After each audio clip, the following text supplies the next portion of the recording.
The original game had some classic tracks. We all remember tracks like Rise and Going Down the Fast Way.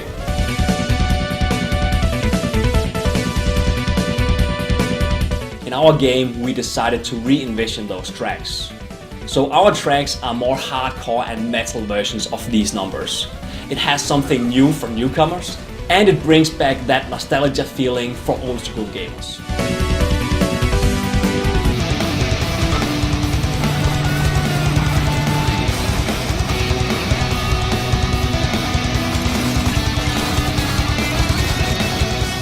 Going Down the Fast Way was the first track that I had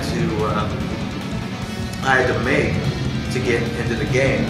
So I just started listening to a lot of really fast-paced 80s metal, not like the hair stuff, like the thrash stuff, because it was a really, really fast song.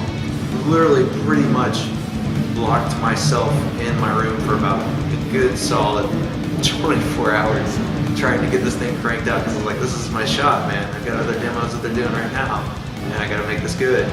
And I sent it over to them, and the first response that I got was from Fred, which was, wow, this is fucking great, you know? And I was like, oh, okay, cool, sweet.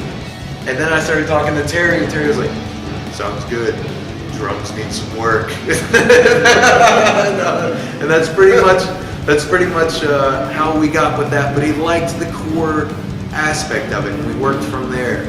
You find not really a compromise, you find a gel between the two, and you make it work.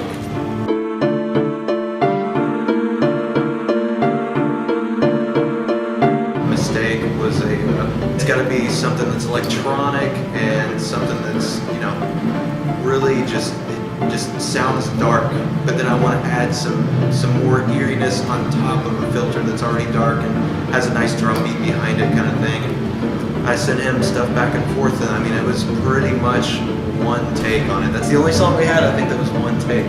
He was able to nail it, one take. I mean, that's really hard to do.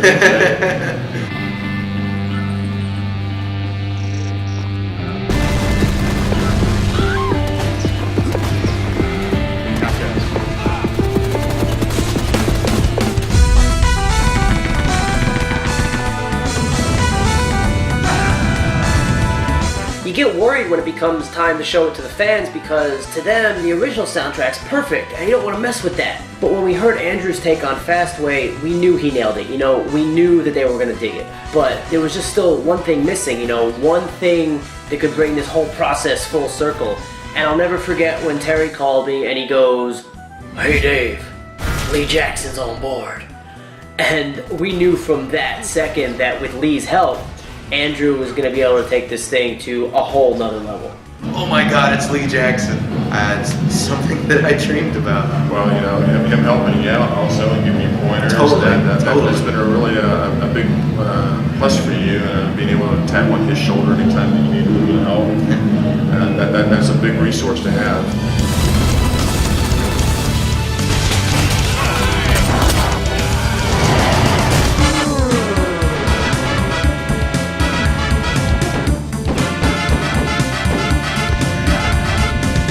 It's not just gunmetal gray whenever you're painting with this style of metal or this style of music. It can be anything that you really want it to be. Absolutely. Metal can be so many different things if you're creative enough to express it.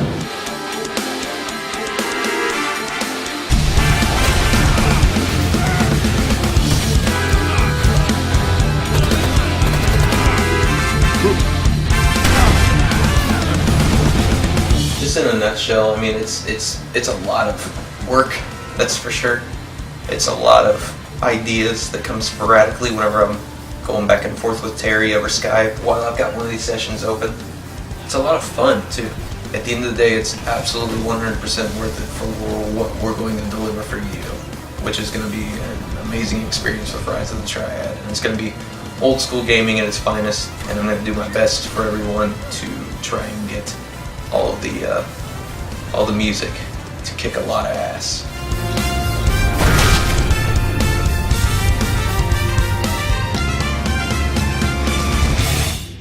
Your ass is mine! Oh my God, that's perfect.